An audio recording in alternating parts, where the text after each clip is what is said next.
Welcome to the BOLO Podcast, where we bring you insightful discussions on all things related to Black business, leadership, and current affairs. Proudly brought to you in association with Camden Council, our aim is to shed light on matters concerning London, the UK, and their impact across the diaspora. Join us as we delve into the inspiring stories of the people on the ground, creating dreams and seizing opportunities, paving the way for a brighter future. We also engage with decision makers who play a vital role in shaping policies, ensuring a conducive environment for the growth and success of Black business. Thanks for tuning in. Stay connected, stay informed, and together, let's make a difference. Welcome. Thank you. Great intro. Yeah, Really great here intro. for it. Yeah. Well, my name is Alex Gapo. I am the co-founder of BOLO, aka Black Owned London, and I'm going to invite you to introduce yourselves. What do you do? And we'll dive in. Shall I go? Okay. Yeah, please. You know what? I really liked what you said in your intro where you said people that make dreams come true. Someone said, because we both work in a label, someone said to me, oh, you know what the job that we do here is? We're making people's dreams come true. And I said, yeah, that's a nice way to look at it. But anyway, yes, my name is Amika, and I work at Universal Music Label as the head of specialist and community radio. So basically all things radio and quite simply the girl that gets the songs played on the radio. Woo! Whoop, whoop, whoop. But I specialize in hip hop and R&B music, mainly chasing a lot of rappers around London and making sure that they do things that they don't really want to do. That's what I do. But I also do radio and I DJ and do children's parties, and anything someone throws at me, I'll always give it a go. Amazing. Love that. Lots to dive in on there. Lots to dive in on. Gosh, I feel like I should have thought that. I'd be like, I have a job. Full stop. End of. No, that was really inspiring, Amika. Akara Etteh. I work at Universal also. I work in the catalog marketing label, which is UMR. I'm in the audience team. And just for context, catalog is anything that's over a couple of years old. And Universal being the company that is, and being an umbrella company for so many different labels, has amazing repertoire from EMI, from Island Records, from Polydor Records, and artists like Bob Marley, U2, the Rolling Stones, the Beatles, but also more recent artists. So it could be an artist that's still releasing, like Bastille. So just the whole catalogue is there, and it's there to be just for people to rediscover it, to enjoy it again. We do a lot of stuff around maybe something that's 5 or 10 years old. It's a moment to remember that. So I work in the audience team, which is about allowing people to grow their audiences. So again, an older artist like the Beatles, perhaps you wouldn't expect to be active on TikTok, on socials. And we are trying to find ways to bring their music to life again for the next generation, the current generation. So that's part of what I do in life. I also teach part-time at Westminster, help out on the business course and the music performance course there. And I'm also a landlord, got to invest in property. There's probably loads of other things I do as well. But I love music. I've always been involved in music from a creator standpoint, as well as now more on the business side. So yeah, that's me. And you make people's dreams come true on a daily basis. That is correct. I need to remember that every day when I wake up. In the business of making dreams come true. Dream weavers, you. Amazing. I think one of the most important aspects that we want to dive into with this podcast is journeys, pathways. I think definitely something that we see in these times is always the glossy finish, always the end product. And so it's really enlightening to understand people's ups, downs, journeys, highlights, lowlights, and just that general course that you've taken. So it'd be really interesting. So how did you end up here, where you are now? Right here, this great podcast. Well, my story began actually before I was officially in music because my mum, she works as a music manager in events promotions. So before I did my job, I was already doing my job, if you know what I mean, which I just call it child labor, really. As soon as I could stand, walk and talk, then I was out to the masses of looking after any artist my mum needed help with. So, but my official Universal Music story began, but actually it all began at an after party in Amsterdam. Well, all good things always happen, obviously. And I was there just chatting away. I just finished uni. We were celebrating. Life was good. But I always knew that I wanted to get into music and do radio and DJ and all the rest of it. And I was at an after party and I was chatting away, and a DJ you might know, Kenny Allstar, who has a show on One Extra, he was also at this after party. Okay. I was there chatting away, chat.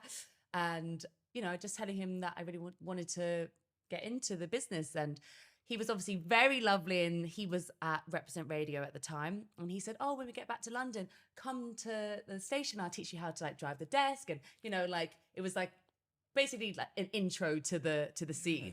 Yeah. I said, oh my gosh, yes, thank you. Got back to London. Obviously people do say things when they're drunk, and I don't know how much they mean it. But then I badgered Kenny, please, Kenny, let me go. And then, of course, in the end, he was like, of course, come through. And then he was teaching me how to do the radio live. And then when I was in the waiting room for Kenny one day, my ex-boss, who is a radio plugger for an independent radio plugging company, he was also in the waiting room. We got chatting again. I said, I really want to get into music. This is what I do, da-da-da. And then he said, oh, well, why don't you come work for me? And I said, oh, okay. And that's how my life as a radio plugger began. And I did 3 years there. And then Polydor popped up and said, hey, you come over and work for me. And now I'm at Polydor, and now recently the head of radio promotion. So yeah. Congratulations. But this is why my advice to everyone always is, make sure you tell everyone your dream. Because if I hadn't have said it to Kenny, if I hadn't have spoken to that guy in the waiting room and told him, what I want to do, how's anyone meant to know? So you never know who you're speaking to, who might just give you that helping hand to where you need to be. That's incredible.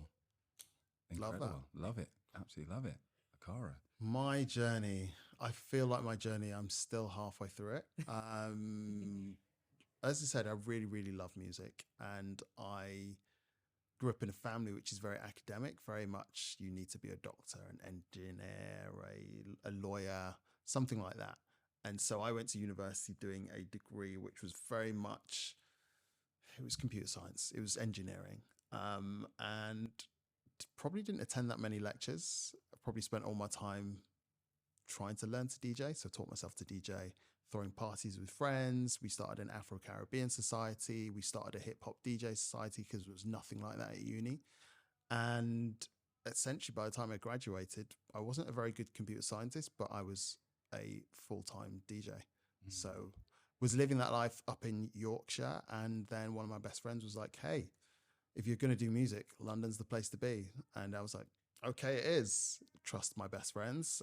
Got the credit card out and just put a deposit down on a house, to rent, and didn't have a job lined up and just moved. Didn't have any work, nothing. Wow. And then just from there was the hustle, trying to learn what the scene was like in London, trying to DJ in the West End, trying to promote nights. And at some point I realized that a lot of the top DJs are producers also and make music. So I was like, I need to learn how to produce. And also, as much as people, glamorize the life of being a DJ, staying up till 6 a.m. every single night is a little bit, it's antisocial. Some it sounds sustainability issues there. It's sustainability issues, exactly that. And all my friends and family aren't going to bed at 6 a.m. They're getting up at 6 a.m. So I was like, something has to change. So eventually transitioned into writing more music, producing more music, working with yourself, Alex. We were in a band together at times, and we would, go to the studio and write and record with the friend who said I should move to London. I ended up starting a label with him and doing some stuff there. And I guess over the years, all that experience of performing, being on tour, we did a little European tour, had stuff on radio, kind of taught me a lot about music and how it works. Lockdown hit, everything kind of slowed down, and I was like, what's next? And there was an opportunity to work at Westminster, so started doing that, just teaching some of what I knew part-time online, because everything was off. There was nothing in person at that point. And then, that kind of took what I'd been doing informally and made it formal. So I'd been informally coaching and helping people that I just really wanted to. And then it became formalized by teaching at Westminster. And then at some point I was like, what else can I do? I applied for an internship, talked to them about everything that I'd done. They were like, you sound great. Come and work for us. So this was AWOL, which is now part of Sony.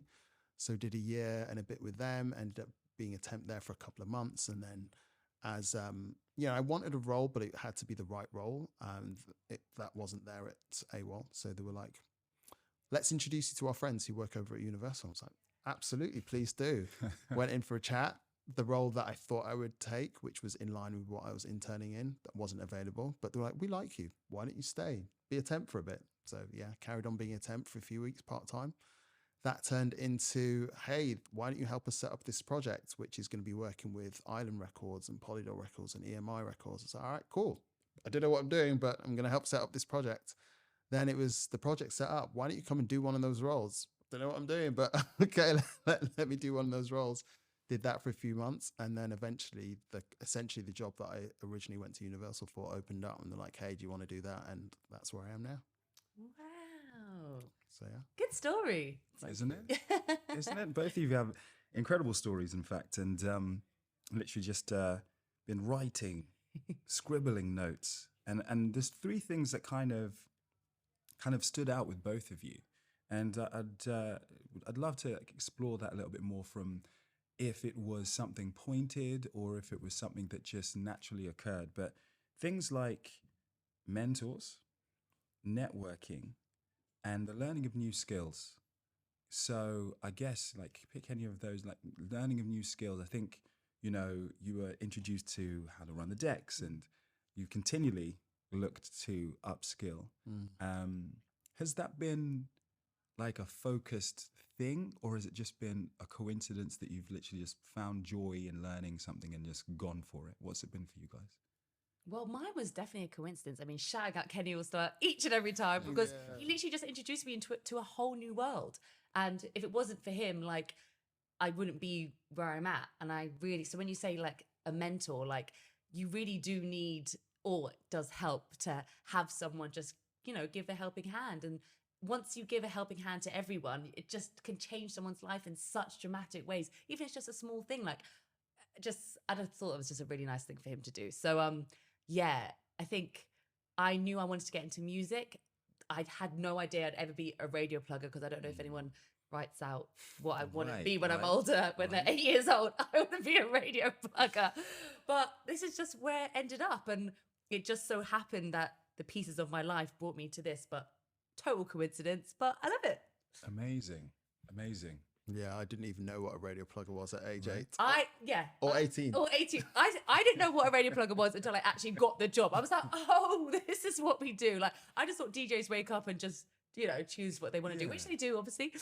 But there is someone, like speaking with the producers behind radio and sending music to DJ download sites to get the music to the people to play. So there is someone in the back being really pushy, annoying, and shovey, and I'm that girl. Okay. Love that. Kind of off topic, but this whole realization that things are perhaps not quite what they seem has been a really interesting journey for me. Right. And maybe then that ties into the skills thing, because I think I grew up in a very religious Nigerian household, and Christian Nigerian gospel music was all I heard. And then when I discovered, Trevor Nelson or other DJs on radio, and were like, oh, wow, amazing songs. Oh my God, this DJ is so switched on that they know all this amazing music. And like you were saying, I just thought that's how it just happened magically. Right. But actually, there are so many steps and teams involved in making sure that the music that someone cooks up in their bedroom or in a studio actually ends up on radio, ends up on Spotify. Yeah. And so in a way, I have been on that journey of how does this all work? Like it's a bit of a sweet shop for me. I'm like, okay, so there's marketing, there's radio, there's PR, there's press, there's audience or digital marketing, and all these parts, how do they all work? Right. So I wouldn't say I'm an expert at any of them, but I really enjoy knowing at least the bare bones and the basics of as much as I can. So I do have that kind of thirst for knowledge of, oh, teach me about this, from how do the microphones work? How does the studio work? Right. Down to the business side. So I found that really, really interesting. Possibly to my own detriment, because I probably haven't stuck at one thing for long enough to really be like, that's my thing. Right. But I've really enjoyed the breadth and really understanding how things fit together. I feel like I'm playing catch up the whole time, but I love it. But I think because we do work in a label, you literally see that it is a machine. Like, as you said, all the different parts. If you walk around the office, there's streaming, there's radio, there's press, there's A&R, there's marketing, there's the digital team, there's creative team. And once a song drops, the song will go all around the room to everyone's separate stations, and they do their bit in making it pop. And once everyone's section is popping, that's how you have a hit. Yep. So it's a very interesting way to see the back end of how a song blows up. And this podcast obviously this episode will definitely resonate with up and coming artists, and I'd be remiss to not take the opportunity to ask a few insights on potential tips, tricks, and whatnot to help. And I think one of the questions that I've come up is, in your experience, what are the key elements that contribute to successfully developing an artist's career pathway in the music industry? Just one or two things that you're like, oh yeah, this is a really essential thing that sometimes people miss. That can be done at entry level, possibly, maybe. Because I feel like, again, I'm still learning. I'm going to go with some general things, and hopefully you're going to refine them into actual real life stuff, so that I don't. We could team up. Yeah, exactly.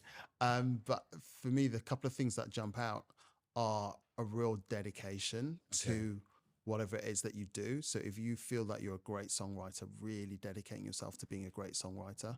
Or if you feel like you're a great performer, really dedicate yourself to being the best performer that you can be. So really being like, this is my talent, opposite of what I was saying, really honing in on it and going all in, and maybe like finding team members who can help complement the other things that maybe you're not so good at. Right. I think that's really, really important. Yeah, actually, find your talent, find your team. That's kind of how I would see it. But I was going to say team as well. Your team is so important. Like, being a one-man band, yes, you'll have the talent, but you need that person around you to like help push you, and also push you to get the exposure that you need. If you're sick, you've got to be busy creating and doing the sick things that you need to do. You need a manager or someone who knows the business side of it, maybe, if you're busy creating, to actually help get you to the places where you're actually seen for your talents. Because sometimes if it's just you and all you're doing is making music, you're so focused on that you're not actually getting it out to the people. So maybe you need a team, like a manager, or even like a social media person that can market you in the right way. So yeah, team's important. good team. We like that. Like that. And actually on that as well, I think having been an artist and been on that side of things, and sometimes dabbling, there is that instinct sometimes to hold it to yourself. Oh, I don't want to let someone in, or why should I give 20% away or 50% away to this person or that company? But as you say, without them, it might just stay in your bedroom and nothing happens. So just be open to at least finding the right person, because you can't just work with everybody, but find the right person that fits with you. We're not saying go out and find a shark of a manager who's going to screw you over and take your life away. No, find the right person that you trust and that can actually help you and is in it for the right reasons. And the two of you, and then the three of you, and the four of you, etc., will go on to build something amazing. Totally. Yeah, that's awesome. And in that light, I suppose, we have a team member. Yay! Welcome. Hi guys. Hey. Yeah, all along. I don't know what you mean. I'm good, sir. How are you? Hey, what's up? How you guys doing? Yeah, very well. Loving it. Loving every bit of it. Yeah, keep going. Sorry, you can intro yourself. So no, in that light, in terms of, I suppose, an acknowledgement of the value of collaboration across the board. Do you have any examples of interesting ways that people have collaborated, whether it be musicians collaborating together, or some sort of the way that a team has had created their own composition in terms of sharing I suppose the credits and things like that are quite important within the scope of developing a team or a band or an individual artist?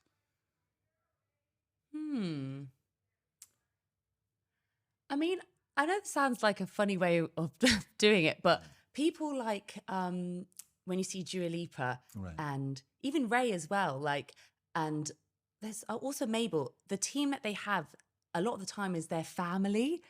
And I know this is like really nice, but you can totally tell when an artist is so humble and doesn't think that they're like at the top of whatever, even if they are at the top.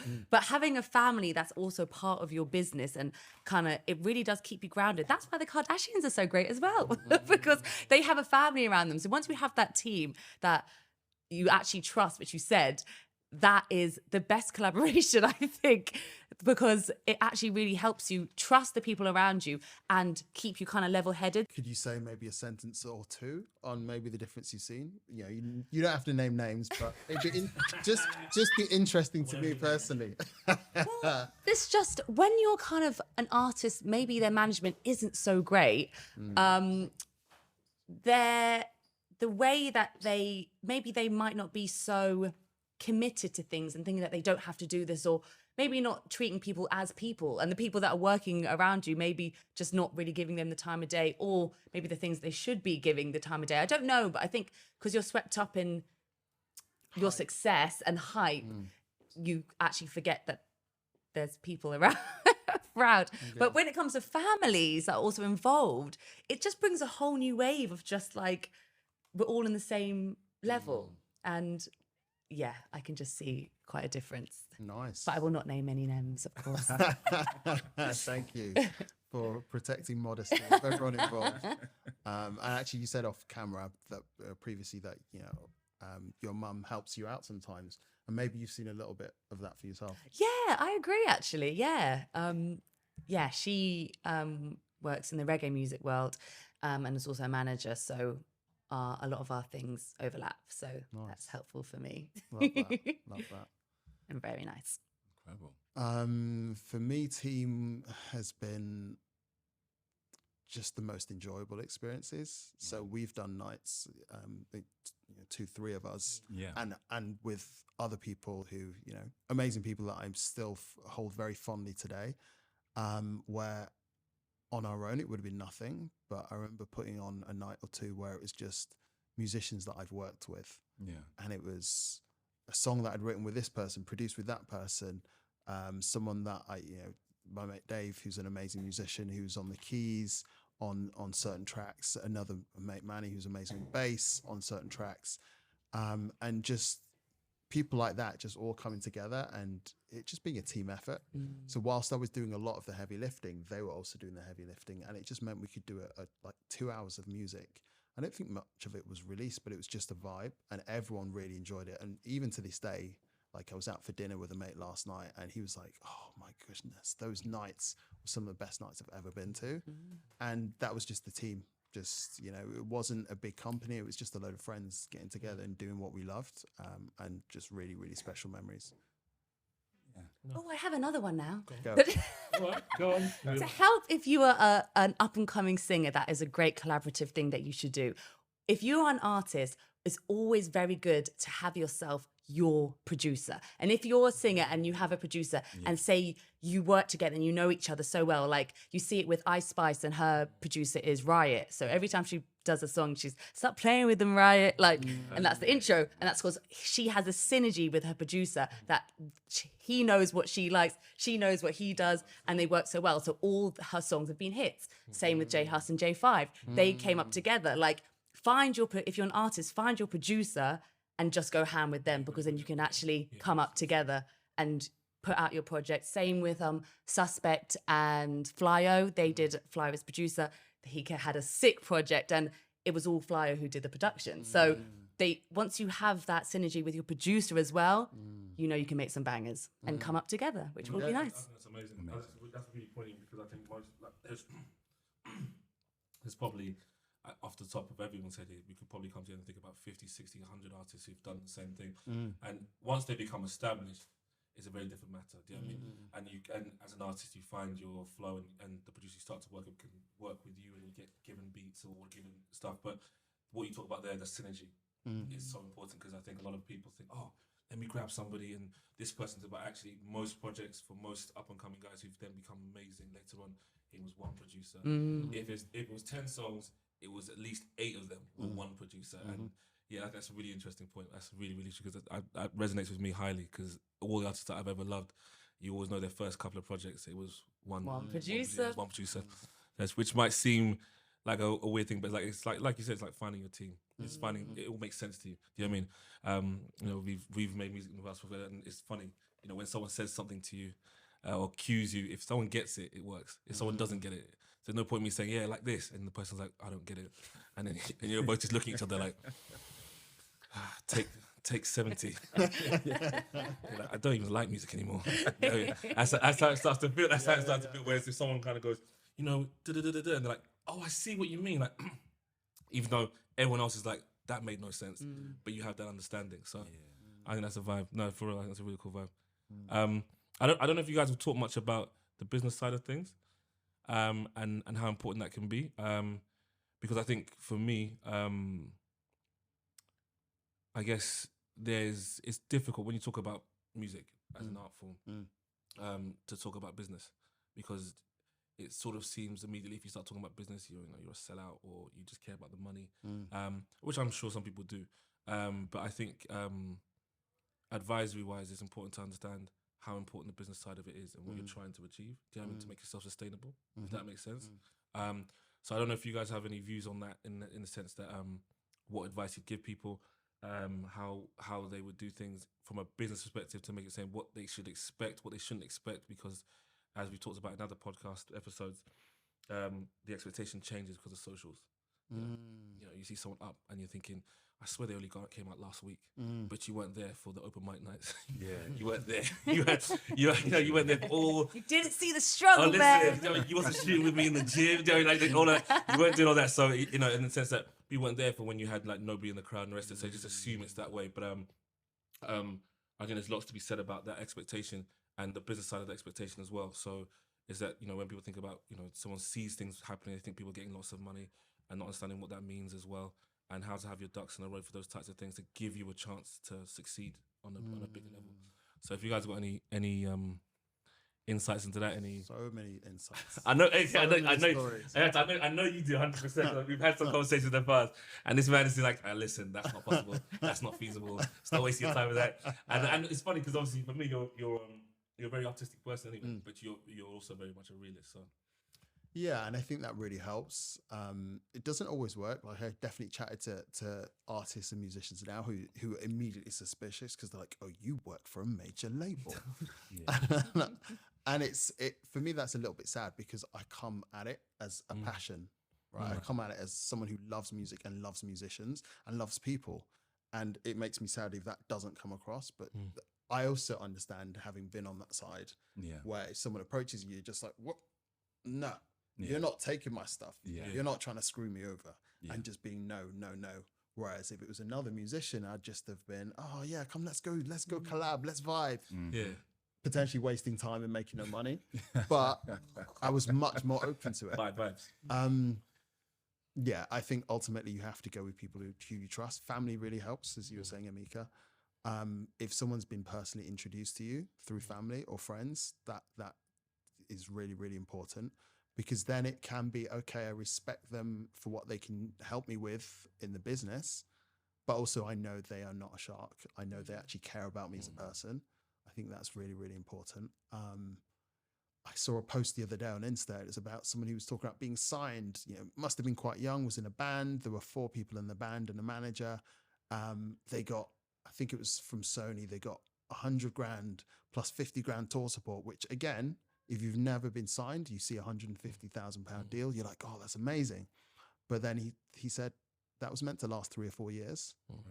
And if you split that 5 ways, all of a sudden, what, £7,000-10,000 a year per person to do something full time? Yeah, it's not looking good. But it is really interesting that you do need to understand these things.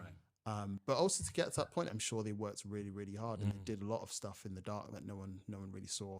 I saw another clip on Instagram about someone who, the comments were like, do you not have a new song? Because apparently this person had created this song was doing it like, you know, on Instagram Live 3 years ago when they had 50,000 followers or 20,000 followers. Now they have, I don't know, 3 million followers. Right. They've been signed to Sony. They've got this huge 3D CGI music video with like Wakanda in the background and all kinds of stuff.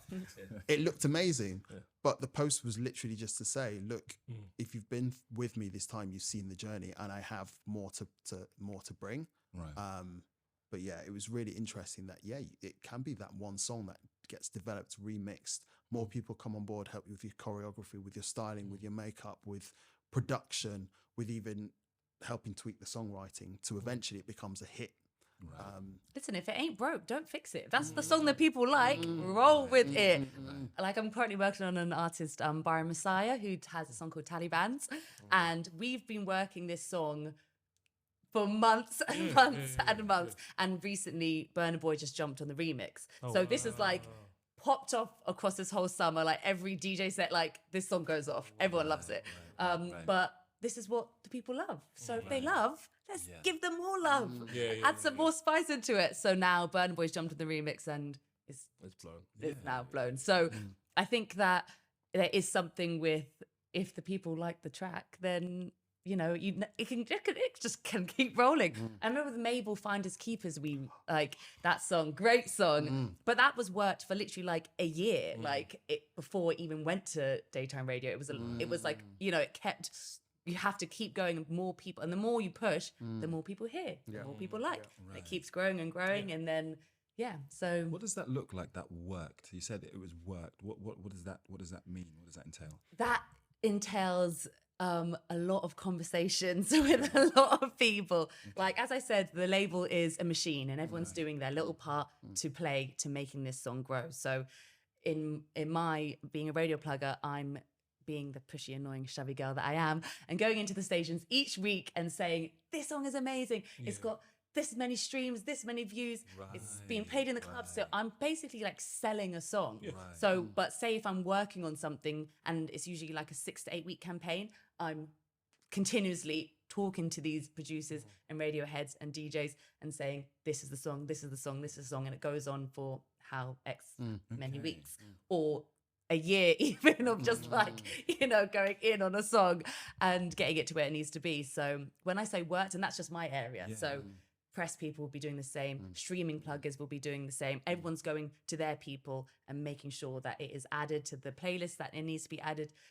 It's being spun. It's in the right publications. It's So when you're working a single in a 6 to 8 week campaign, that's what everyone's doing. So that speaks to a lot of strategy in terms of the initial point of making the song, and you what are you defining in that strategy? Like what targets? Yeah. You'll know completely about this, but often it will be. But this is for someone who's signed, I'm presuming. Yeah, but you can also do it as an independent artist, and I think it's really important. You're speaking to what you were saying, that you start doing this as an independent artist. Exactly. Right. So that the expectation is that that's going to carry on when you're signed. Yeah, You don't want this situation where you've never done it before you were signed, and all of a sudden people are like, we need to take half your budget and spend on this, and you're like, what for? You need to understand this is part of the process of how songs get out there. And I think some people listening to this who maybe are musicians will be so surprised. Oh, you worked one song for a year? But it's really important to understand that this is the work that goes into it. But there'll be targets, and you know, we talked about streaming. So the streaming team might say, we want to get it, on New Music Friday, but we also want it to get it onto a pop hits playlist, or we want to get it into this generation type of playlist on a streaming service. Or we want to be interviewed by someone on a major, like Apple Music have their radio shows. We want to be we want that interview with Zane Lowe, which he will only do a set number during a time period. It won't be he's doing 5,000 interviews in a week. It might only be one for that week. So those are the kind of targets that will be set. And then also in telling the story, there'll be a process of, cool, we said we would get to X number of streams per week. Now we've got there, let's go back to radio. Let's go back to the streaming guys and be like, look, you really need to pay attention to this song. It's now moved up. Right. And you can probably do similar as an independent artist. You know, maybe you don't get all the big playlists, but once you go on a playlist, maybe you go back to your contacts at your blog or your magazine and say, just to let you know, this is what's happening. You know, can we get a little bit more love on the track? And I think some of this stuff is really surprising. You've never heard it before, but it is really important to kind of bear it in mind that a song can be so much more than just, oh, I posted it and it's done. 2 weeks, we move on. Yeah. You know? The more you're like telling people how amazing this song is and giving them all the stats, like me and the streaming team, I'm in such communication every day and they're constantly updating me. So I'm going to my radio people, letting them know how many streams it's got that day. Now we're here, now we're there. Like, it's true. And maybe radio might be doing well and streaming's not, it might be the other way around. So everyone uses the information from another part of the machine to help your part go up. So yeah. I mean, that's interesting. I like that in terms of the idea for independent artists to understand the structure that they may well be in at one point. And then if you set yourself up for it, then it's like you said, it's a much easier transition. You know, if you know what people are trying to do anyway, and you're like, okay, this is me. And not that you're trying to sell yourself to the label, because I don't want to upset any artists in that sense, but it's more just that this is it. The transition is smooth. It's like anything. Do you know what I mean? Rather than, you know, butting heads against everything that now comes your way. And like you said, less surprises, and it's just, and then you get to keep your team knows what they're doing, and then actually that's even better for you further down the line. Totally. You can have, like, as an independent artist, you can hire an independent radio plugger, a streaming plugger, a distributor. Yeah, like, okay. you can, there are people out there that if you want, but all you need to concentrate on, I guess maybe before going to these people, A, having amazing music to show them so they actually want to help you, but also B, just making your own wave. Like, we live in a society right now where everything is on camera. It's all about visuals. So if you are good and you can sing and you have songs, you literally just post them. You just keep posting them. And your wave will start, because if you're actually good and you're putting out good music, people will listen. So as long as you're just, even if you don't have the money for, you know, a radio plugger or whatever it is, like, just concentrate on your own wave, because once you're creating your own wave, those people will come to you anyway. And in that light, actually, I'd like to ask how I mean, this is an obvious question, but in the context of it, socials. How are they regarded? What's, you know, I'm guessing they're the main frame of how people. Can I narrow that? Yeah, please. Rather than just like how, because we know that social. But I think it's interesting because you obviously have this. I would like to know how you guys deal with this new age of basically reels and the rest of it, where you get 10 seconds of a song and everyone loves that 10 seconds of the song. Do you know what I mean? And suddenly that song gets millions of hits because no one actually even knows what's going on, but they just like that 10 seconds. And then you go to the gig and then it's really silent, and then the 10-second comes up, so it's like, in terms of, so obviously that's affecting especially the new generation of listeners and people. I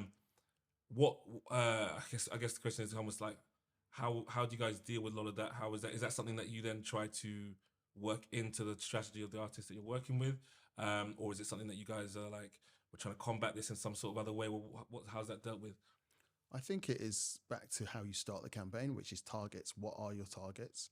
For some artists, their target is, I need to get to X number of followers for the campaign. That's the target, as opposed to, I want 10,000 people at a stadium. So for some artists, it is, I need X number of followers. For some artists, it is, I need to have a song on the A-list at this radio station.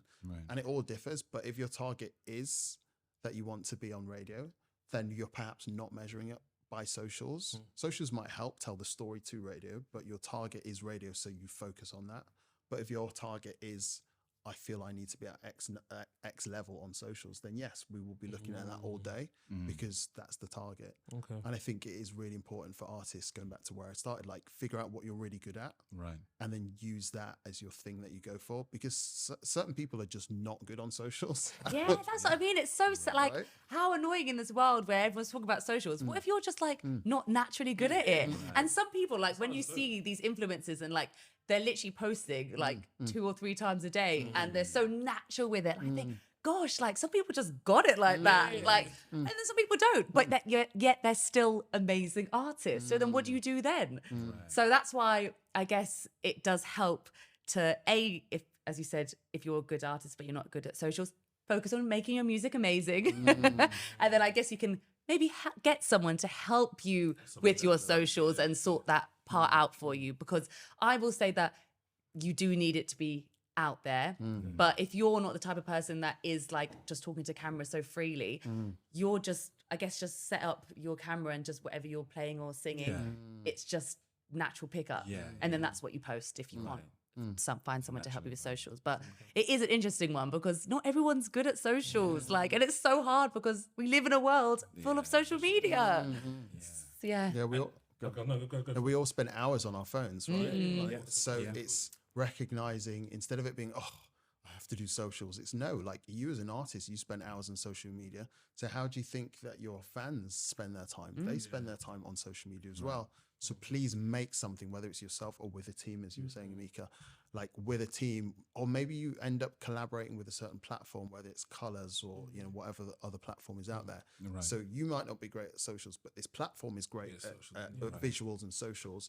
And then you have the content that then is your shop front, and then people start to come to you. And there are people in the labels whose job it is to be on socials all day and see what's popping. Oh my gosh, we have a girl at my label. She's literally the TikTok girl. That's her name, the TikTok girl. And she is the TikTok girl. She started when she was literally like 16, 17. She started as an intern, and now she's literally like the head of TikTok girl. That's amazing. She is amazing, but it has to be, I guess, because it is for the younger new generation. The person who is the head of that does also have to be young herself, because she knows it. She understands it. Her people. So Her people, So obviously TikTok is for all ages, but you know what I mean. It's just interesting how she's got that job and she's absolutely sick at it. So it is. It is a thing. It's really interesting. That's really interesting, because I think that's, for me, it was always interesting to know how you guys would navigate such a thing, because obviously what's interesting about what you've both said is effectively what you're telling me. It's, well, I'm not necessarily completely artist-led, but effectively you're not going to push an artist to do something they're not good at. And so that's an interest. So when you see, if I see some campaigns now where someone has decided to try and make a dance or a particular situation with on a social media post with their song, you know what I mean?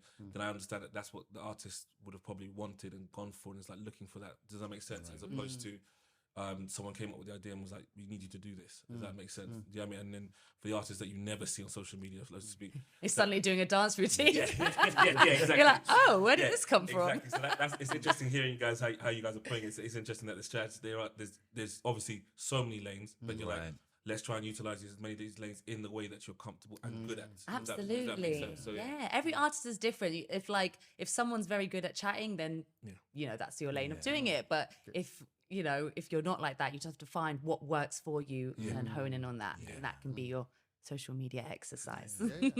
And that's why, if you're great at chatting, you might end up on loads of podcasts like this. Because that's where you can come into your own, and then you can clip out little bits and post on the socials. Some artists really like football, so you see them on the charity football matches. Do you know what I mean? Or gamers, then they link with the gaming world. It's just, you just got to get into the mind of what you're about, and then see what you can link yourself to. So finding your niche in that sense. So it's really interesting, because like one of the things you mentioned that literally just got my interest peaking is actually how and why you choose particular lanes. So you're talking about, okay, this person will have a target with radio, and this person will have a target with streaming. What usually differentiates that? Like, what's the thing that drives one to the other? Is it strictly strategic, or is it based on the artist? Like, in my experience, it's a combo of maybe a suggestion from someone at the label who is very experienced, who does work with lots of artists and has worked with lots of artists, and maybe has worked with this artist previously, and goes, based on my experience, I think this is where we need to target for this next project. Okay. They'll suggest that to the artist via management, and then the artist management will come back with their opinion. Maybe it's a yes, we agree, or actually no, we don't want to do that. And in that case, they don't end up doing it, and they go in a different direction. That's been my experience. I don't know whether you've. For me, I'd say it actually depends on the song. Okay. Like, a song can be a radio record, or really, really not. So say like a song is like a big like dance anthem track, or maybe it's a heavy one, like obviously you'll have specialist DJs that will play that, but maybe that's a streaming record that you want to actually make it pop in the streaming world, and once it's really pop there, that's when radio, whoever else, sorry I keep referring to radio, but obviously that's just my world.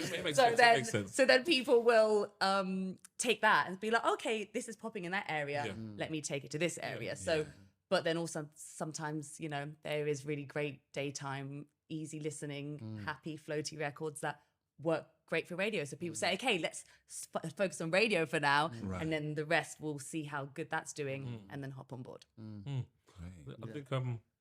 I think that's totally interesting, right? So and it makes a lot of sense. I'm gonna swing it slightly a different way. Swing it, let's go, honey. I don't know if you've addressed this, but I was like, sure. But then mainly gonna start with you, Amika. I'm gonna talk about representation because that's what we're talking about here.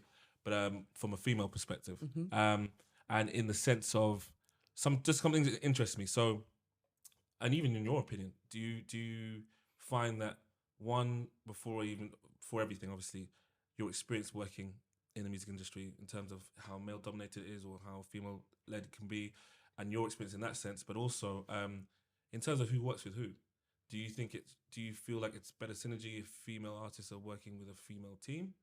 Do you think that matters? Does it happen a lot? Is it considered? How you feel about it yourself?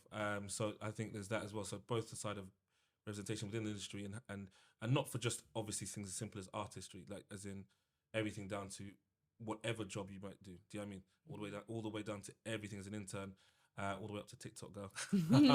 Shout out TikTok girl. But you know what I mean? In that sense, that do you think there's good representation? Is it something that's actually pushed and led and put and tried to people try to deliver on? And as well, do you think, like I said, does it increase synergy? Or does it matter? It definitely increases synergy because girls always support girls and we're always here for the love between us. So but I've definitely been in rooms where, like big meeting rooms where I'm the only girl. And it's interesting to see how, as years have gone on, I've been in the industry now since I finished uni. So like, you know. What, last year? 3 years. 3 years. Last 3 year. But how things have actually changed, and there is so many amazing, incredible female bosses that work in the industry now, and there's more and more and more and more and more that are there, like setting the tone. And also, like, there's a lot of like women supporting women meetings and societies, and like, so, and they have a lot in Universal where a lot of women come together, and you know, everyone's just empowering each other and talking about their stories and helping each other. So yeah, it's definitely, and also for teams, I guess, like which artist? I think there was an artist that was in our label. She had an all-girl team, and they were, I guess, it kind of did look like they kind of understood each other a lot more, but also they were having like so much fun. Yeah, exactly. It looked lit. I was like, I want to be in that crew. Like, but there is like, the girls that are in this industry are absolutely bosses, and they're working the way up and up and up and up more and more and more. So I'd say in my label now it's very even at this moment in time. So we have lots of heads of departments that are women led. So, and they're doing amazing things. So I guess it all depends, but I think it is nice when girls do come together. But I think we're really getting there. How do you feel about that? I mean, and you're not that you're a woman, but it's interesting. I always think, even though you're not a woman, it's still interesting to get your perspective, like how you've seen it, whether you think the same and the rest of it, because that's important. So everyone actually to have the same mindset, in my opinion. Agreed. And have the discussions. Otherwise, it's just one side saying one thing, another side looking at it. So completely agreed. And I think if I was in a company where it was all men, I would kind of start feeling uncomfortable, because I'd be like, what's wrong here? Yeah, something's not adding up. This isn't important. Well, you're not. I mean, approximately 50% of the population are women. So why wouldn't you have approximately 50% of your board and your team being women? So yeah, I'm completely for it. Like, I mean, I don't attend the women's group meetings at Universal, but I'm completely supportive. One. Oh, shame. I did miss it. I'll get you a little wig. I'll get you in. But when they have their open events, I'm like 100% there, and I try, you know, I'll block it off in my diary, because I think it is really important. And I think, as someone who's black and understanding representation from that perspective, I'm like, I can't be about it from that one and not that, right? Yeah, exactly. I have to be there to support and represent. Exactly. That's how I view it. So no, I agree. Yeah, I agree. It's really cool. That's really, really cool. I think I can't agree more in that sense. I think that's what people don't understand, especially in this day of age of divisive opinions and everyone wanting to shout the loudest. It's like, what I think matters. I'm like, well, if you want me to care about what you think, you're gonna have to care about what I think. So it can't just be exclusive. It can't just be like, oh, I'm only bothered if there's black people in the building. It's like, well, and you want women. Oh, what's the point? I'm like, well, then let's not have any black people. Congratulations. Yeah, I mean, well, congratulations. Then it itself. So, but I think that's just it was something that I just wanted to understand, because the music industry is so interesting, because it's a situation where you can have a female artist. Do you know what I mean? And that's the person who's front and center. That's the person selling records. That's the person reaching millions and millions of people. It takes someone like insanely massive, like Beyonce, for instance, and how much of a community she has behind her. Do you know what I mean? And then for me to then think that actually, is it a situation where the people who are making decisions behind this don't actually understand what she's trying to do, or the people she's trying to reach?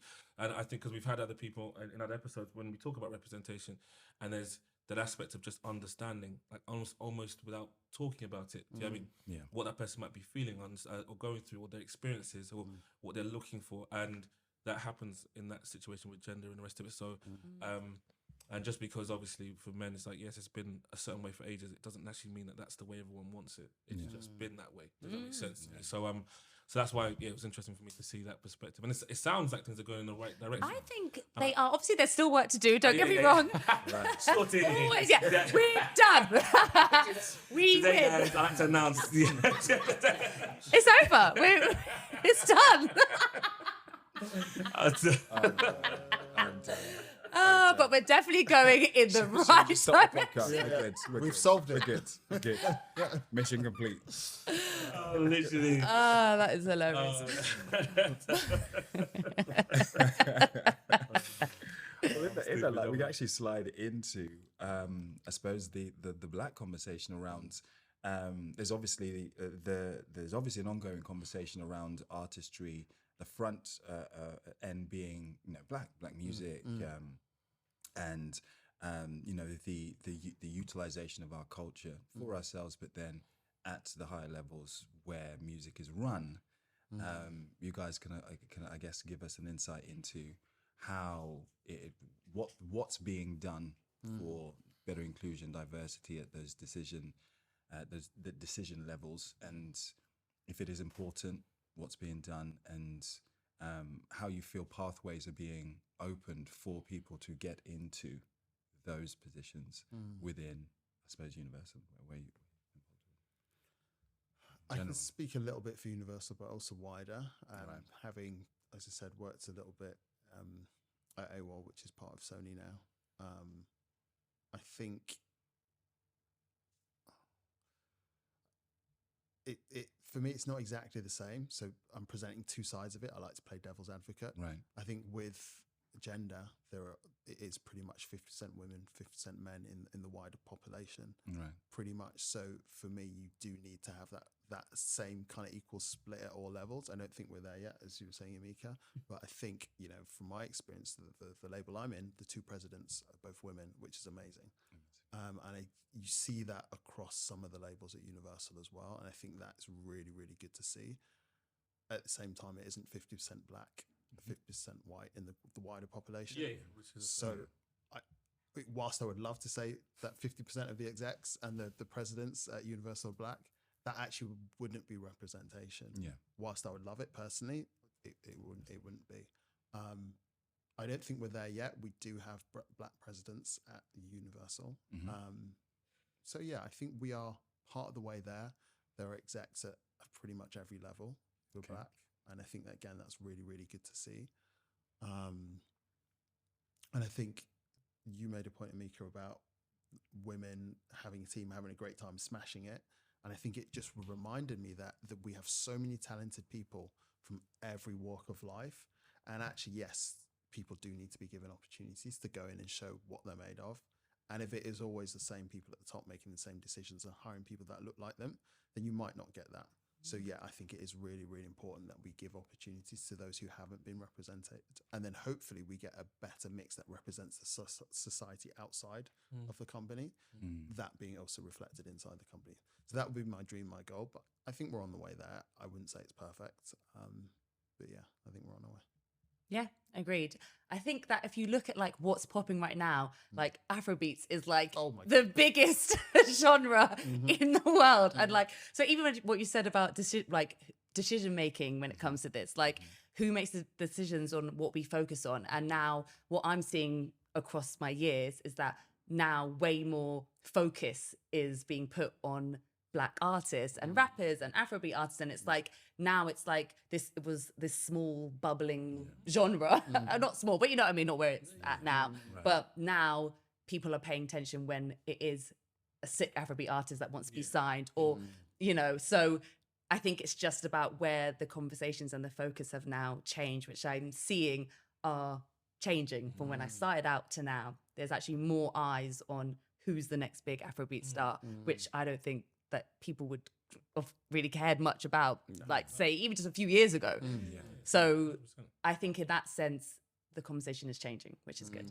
Amazing. I think it's really interesting because to a point that both of you made, but I think Akara, you said you talked about representation in terms of the population itself. You know, because I think the UK is about 3% Black. And that. I think in terms of people of colour, it's probably close to 20 or 15% in total. But here's the interesting thing, I guess, is I want to know, in essence, who's the most important. Let me finish. Me! End the podcast there again. I am. Everyone could go home. You're done. You're on a yellow card. You're done. You're on a yellow card. I can't deal with it at the moment. But yeah, I'm in terms of when I say who's the most important, it struck me that yes, you talk about representation within the population. That's one thing. Then you talk about who's making these records. And that representation, the pool of people, but that's what's hot right now, which is what you're saying, right? So tomorrow, classical music becomes the hot thing. Do you know what I mean? It doesn't necessarily mean if there's more, let's say, white people involved in that. It's like, does that change representation within the company itself? Do you know what I mean? So it's like there's the reality of the general population, who's making the music, and the third reality for me is who buys the stuff, right? So then I kind of go, who's the most important? Oh, I see. So I said because then someone can make an argument, and this is just me. I'm playing devil's advocate. I've actually wasted one of my best questions, but I'm going to do it now. Because I in my head I thought about it, I was like, but it's too good to let go. I was like, who's most important? Because let's just say you have a killer artist now killing the game in this country, right? If the people buying the record are effectively from a European background, you know what I mean? Can someone then argue that, well, I know my people the best. I know what they're going to want to buy, so I should be the one leading this charge. Or is it I'm from this same background as the artist, so I know what will get the artist to produce the best music? Or is it just simply about, well, we should just have a representation that sort of fits with what the population looks like? Does that make sense? So I guess that's what I'm asking you two is that what's the most important? Trick question, isn't it? That is a very you're a sneaky one. Yeah, you're a sneaky one. He's I was warming up. I haven't looked at for a reason, guys. If you want to see us on here, you're gonna like it. I know. But honestly, yeah, and look, I obviously I respect that you guys have your careers and the rest of it. I'm not asking you to put yourself in jeopardy. But it's just an interesting question. It's like it's when I say who's most important, it's more of a what do you think people look at as opposed to, and you can answer yourself. You can say, I think probably this is the biggest driving force in it all. But it just kind of occurred to me that that's a real thing. Do you know what I mean? It's an argument people can make. So I've got to look at those arguments. And just because I know you and I know you like to argue and we share a birthday, I'm going to come straight back at you. Love it. Which is, I know research has been done that shows that diverse companies have the best results. Interesting. Oh, so interesting. I feel like that's a great way just fantastic. to put that back. And No, just that's be like, fantastic. Look, whatever way you're looking at it, you need diversity because it is having those voices and that dissent that you can come to the best conclusion. If it is homogenous, you're going to have blind spots. And I think that's how I would like to answer that. But yeah.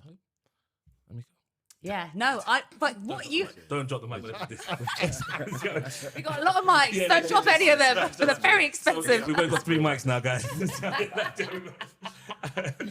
Oh dear. No, I'm going to back what you said and also back what you said. I don't think one is more important than the other. I think they both are needed. Someone will know what you work in audiences. Someone there will know what audience is going to buy, who the audience is that's going to buy. So that's what their job is. But then there's also going to be someone that helps make this amazing music and set the wave and know culturally what aligns with everyone else, I guess. But so I think you can't really say like, oh, which one's most important, because you need someone who's actually making the amazing music. But if it's vibey, black, white, mixed race, whoever is going to jump on it.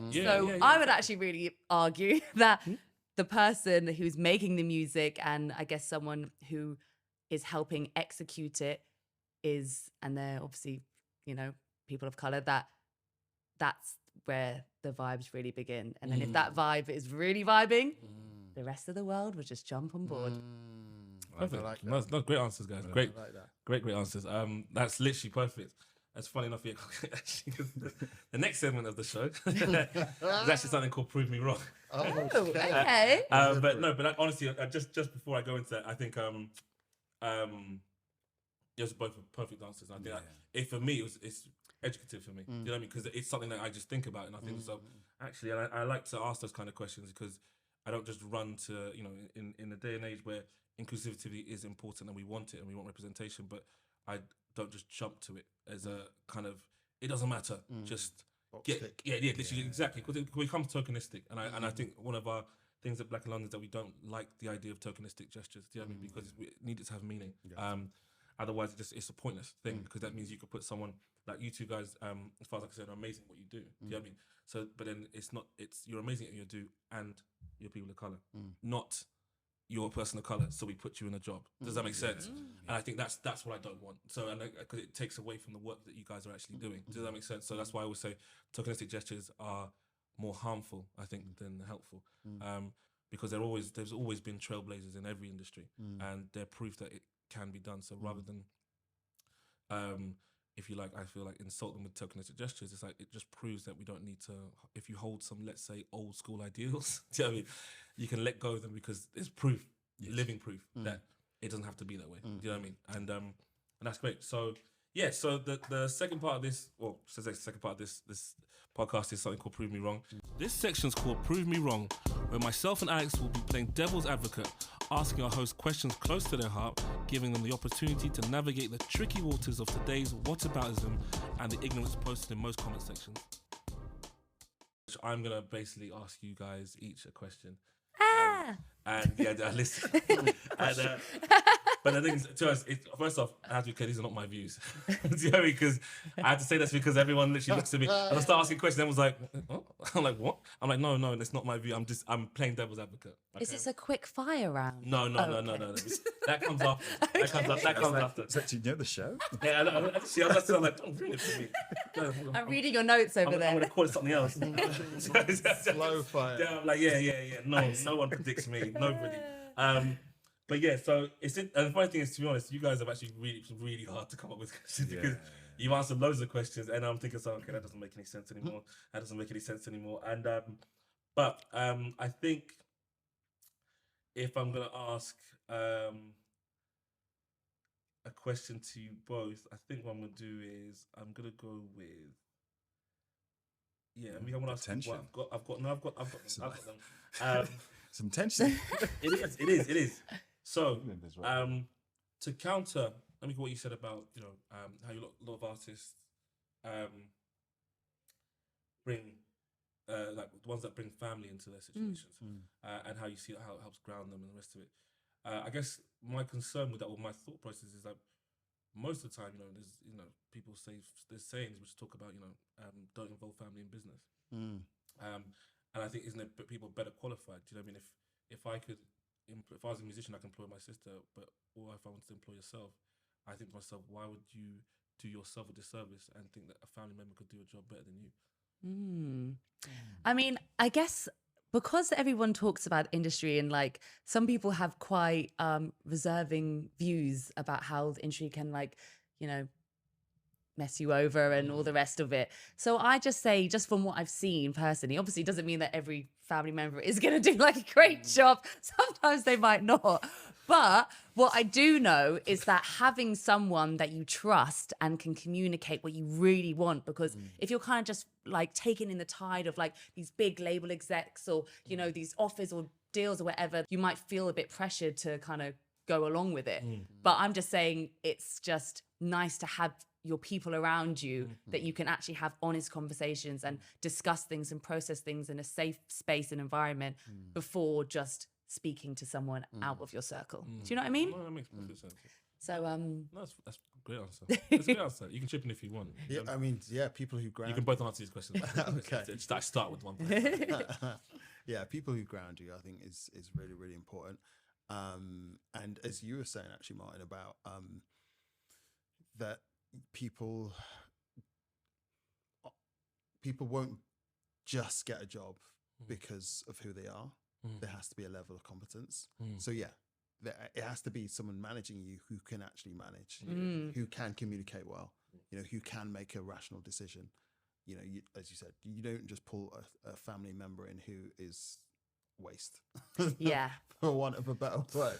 And I guess sometimes also if your manager is your friend, that can also be a touchy, techie, you know, because it's your mate, they might just be enjoying the ride along with you. Do you know what I mean? Surfboard. Do you know what I mean? Just riding that wave, which fair enough, you enjoy, live your life. But if you're the manager, you also need to like know that you're not just there to enjoy what comes. You need to build and make what comes. In a sense, if you are bringing people that you know and love and your friendships, and just make sure that they're actually on point. Like, because your manager is like, the difference that you are as an artist with a good manager and a bad manager is big. Like, it's wild. So I think definitely if you are employing friends, just make sure that they're not just there for a good time. Perfect. Thank you. But still enjoy. I mean, yes, life is fun. Small. Enjoy the free drinks, you know? have fun, definitely. I love that. All right, perfect. Thank you, guys. That's perfect. And to Akara, I think what I'm going to ask you, my good man, is we talked a bit about here on the show, I think, and as well in the past, about, you know, sort of the business side of things. Surely the money's the most important part. Without it, we don't get the platforms, we don't get the aspects. And you talked about art, and, you know, talked about you making music, but in essence, it was sort of a waste of time because nothing came out of it. So surely the Wow. surely the My twist. I'm just saying. Wait a minute. These are your words. So Oh, wow. so surely it's about business first, and the money is the most important part. Objection. Of this music making aspect. I think it's something I said a couple of times. I think you have to define your targets. And I think there are some people who come into music just to make money. I'm not going to begrudge them that, because you can make money in music. And you need to make money. Life is expensive. Life is, London life especially is expensive. London life for real. But on the flip side, there are artists who, I think it's FKJ, who lives in the Philippines. And I don't know why he moved to the Philippines, but part of me thinks there must be something about the cost of living there. And so he probably... Inspiration aspect. Right. And the environment, his studio looks amazing, like warm weather every day. He's there with his family. You know, so he probably could take a less lucrative deal potentially because his costs are not as high. He's got his studio in his house. He lives in a great environment. So money can be important, but I think you just have to know whether it's important to you. I think if you work with certain people, recognize what their motivations are. So if they are all about the money, understand they are all about the money. And if you're not about that same thing, maybe you can't work together. Some people are all about the music. And they will do the music regardless of whether they're getting paid or not. And if you're that type of person, amazing person to hang with. You know, you can there be in synergy, all about the music, getting the chords right, making the most amazing transitions and intros and whatever it is, and that's your life. I think it gets techie when you start trying to mix it. That can really end badly if you're all about the music and you're working with someone who just wants to get the money, or vice versa. I think that's where it can really get there can be a lot of friction. Do you think as well, I guess, just a quick other aspect to it, do you guys think that the industry could survive if it was purely money driven without the art form? No. Never. Just making sure. Mic drop. Another mic. Poof. Just making sure, but this is it. I mean, because some people would have loved to argue the idea that, you know, with algorithms and everything in place now, we can just conjure up an AI coming. The way it comes, we can just conjure up stuff. Listen, it could come up. They can make the argument that this is what we need. We just need people to head nod. 10-second clips is all people need. The art form is not necessary. So that's why I asked you guys if you feel that way. I think that's an interesting segue and point. I think there is a space for AI and technology and all of that stuff, but ultimately it's who's consuming it. If humans are consuming it, in my opinion, and maybe I'm old school, maybe I'm the person that's going to get phased out. But in my opinion, Never. please no. In my opinion, it's the humanness in music. that appeals to Totally. me. Yeah, I was going to say this. You know, and I walk around the office and I speak to people, and as much as people might say, oh, that's not true, that's not how major labels are, like I know so many of my friends who work in the same building who absolutely adore music, who love music, who go to shows the whole time, who listen to so much music. I mean, when the Spotify Wrapped comes out, there's one dude who must have listened to approximately eight hours of music every single day. Jeez. And it's like, there is a passion there. About to get fired. Yeah, like, why is the music not working? I work in music. But yeah, there's a huge passion there, and I think we love music. And you know, we're at an event. I think it was a spring event recently, and artists got up on stage, and there was a visceral reaction to those artists who could emote on stage, and people were touched, and it was okay, cool. That's why we do this. And yeah, of course, we have spreadsheets and we have targets and all the rest of it, which can be a little bit dry, but they are there because we need to keep the lights on. But without the music, none of it exists. And the music has to be amazing. I think you made that point earlier. It has to be amazing music. As an indie artist, as someone at a major label, the music has to be amazing. It has to be the top of the top. If you're thinking about trying to get signed and your music is not the best in your scene, you're doing the wrong thing. You should probably just pack it in. If you just want to make money and go work in a bank, do you know what I mean? Like, make sure the music is absolutely banging, and then we got something to work with. And you know what? People are like buying into the artist. Like people are buying into someone's story. I mean, I don't know about this AI thing. I'm trying to understand it, but it's scary. But all I know is that AI can create an album or whatever, but that's not what people are paying their money to. People are paying their money to go to gigs, to see an artist in the flesh. Like people are buying, and you know, and like what always goes around the word that always goes around my label is like the artist's story. Like what is the story? Because people will buy into their story and what their story is. If you have no story, then people don't really care about you. It's like people are interested, like, you know, Fredo's quite like, you know, mysterious, and he's a bit like, you know, people buy into like, oh, what's he about? If you don't have anything that you're not curious about, then you won't really care. It won't. You won't care. So, and every artist has the story and something that you can relate to, or you're interested in, or what they're about, their personalities or their interests. So, yes, AI robot people can take over the world, but I don't think that it's gonna really help with, you know, the actual, like, if you are trying to make money for it. Like, although I did go to the ABBA gig the other day, which is the robot one. God, it was crazy. Was it good? It was so good. So those are the only robots I like. Those ABBA ones. That's nice because it means that like your artist can almost live forever. Yes. It's a cool idea. It's as long as it's not new artists. Yeah. I'm with you on that. But yeah, I think that's amazing. If I could still see if artists who sadly passed away for whatever reason, and you can bring them back to life, and it looks almost as if they're really there. That's an amazing feeling. It was crazy. If I didn't know, like I was just like plopped there in a gig, and I didn't know that this was a robot gig, I'd think they were there. Like you can see the sweat beads like dripping. You can see their hair follicles. You can see like it was the most realistic show I've ever seen in my life. So yes, you're enjoying the ABBA hits, but you're also just looking at like, what am I watching? It is wild ride. That's amazing. Yeah. It was amazing and terrifying. All right, perfect. And last but not least is the quick fire round. Yay! This is the quick fire round. No ifs, buts, or maybes. No long explanations. Just one answer. I kept the name. I couldn't think of anything else. But listen, you're gonna try and ask me what I mean. I'm not gonna tell you. You're gonna have to ask. You're gonna have to ask these questions. Okay. They're simple. They're fun. So we'll kick it off.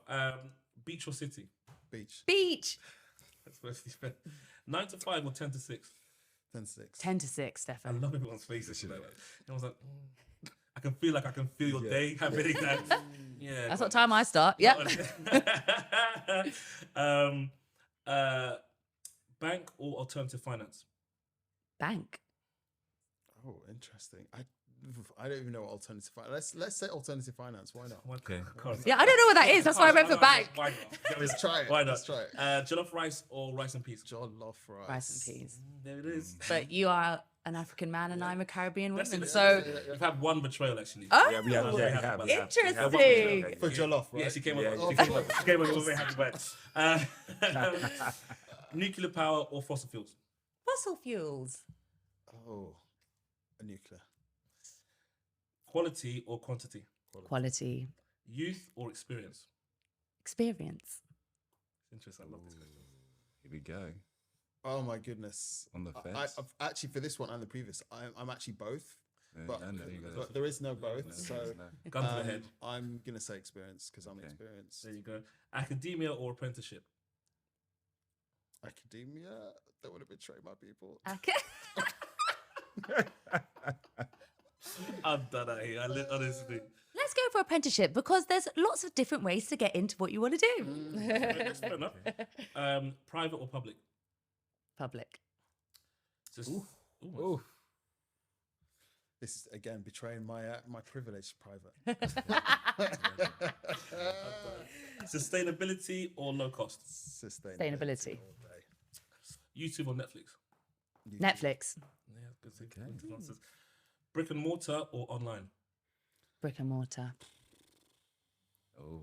Oh, brick and mortar. Okay. Yeah. And last one, city or countryside? Countryside. There you go. Sounds so Okay. interesting. Perfect. Thank you, guys. Amazing. So that's that concludes another episode of the BOLO Business Podcast. Thank you so much, guys, for coming and sharing so many interesting insights. I know there's going to be so many people getting new views of what the music industry is about, what it entails, what the back end is all about, and just really refreshing to get an opportunity to see some black faces talking about it as well. So Yay, that was so fun. And also, just to say, your voice is like butter. It's so smooth. Don't do this to him. It's Don't actually do this. ridiculous. I still have to do Why episodes is your with him, voice like that? I have to do episodes with him, please. I have to do episodes with him, please. It's like, I think, Now it's not going to stop. Now it's not Well, going it's to like, what about my voice? stop. I want my voice to sound like glass. Okay. That's like, Sandpaper. yeah, that's it. It's like, I'm going to do this. Next thing you know, the last episode's going to be like, so... literally, you need to be on like Smooth FM or just read people's stories at night. I don't know. Sounds good. Sounds good. No, that's nice. That's kind. That's Anyway, very kind. That's very kind of you. something I've been working on the way. Problems. All problems. Thank you so much. I really Thanks for having appreciate us. that. I Honestly, appreciate guys, thank you so much for coming down. your time. Honestly, and- amazing insights. Yeah, thank you. Amazing points of view. Brilliant, to be honest. It's a cool one. I know a lot of people, especially any musos and music heads, are going to love this. Like, I really love this, so thank you. 100%. No worries. Thanks a lot. Yay! Thank you for joining us for this episode of the BOLO Business Podcast. Remember, the journey doesn't end here. We encourage you to carry these conversations forward, share your thoughts with us on social media, and most importantly, apply the insights gained today in your own spheres of influence. Stay tuned for more compelling discussions that transcend boundaries, bridge cultures, and celebrate the richness of diversity. Please subscribe, share, and until next time, this is the BOLO Business Podcast. Signing